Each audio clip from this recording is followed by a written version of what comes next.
Laura, I'm from MIG Training, and welcome to our Maintain, Clean and Disinfect series. And I'm going to show you how to clean and disinfect your brushes and combs. So the first thing I'm going to do is I'm going to fill the sink with some warm soapy water and put my dishwashing liquid in there. I've got my gown and my gloves on, making sure that I'm safe. I'm now using a large wide tooth comb to remove any hair and product from my round brush. This should be done after most services. Now I'm going to be using my comb cleaner and just giving that a good once over to get rid of any skin and hair buildup.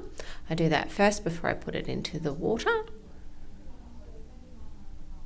Then I've given them a little bit of a soak time in my warm soapy water, and I'm giving them a good scrub just to make sure I get rid of any excess built up hair. If you had been dealing with contagious scalp disorders, it might be a good idea to soak them for a little bit longer. Then each time I am just making sure they're laid out on a dry towel and I let them dry. Once they're dry, I just give them a good wipe over and I put them in a clean drawer. You should always put your cleaning products away and make sure that your area is tidy.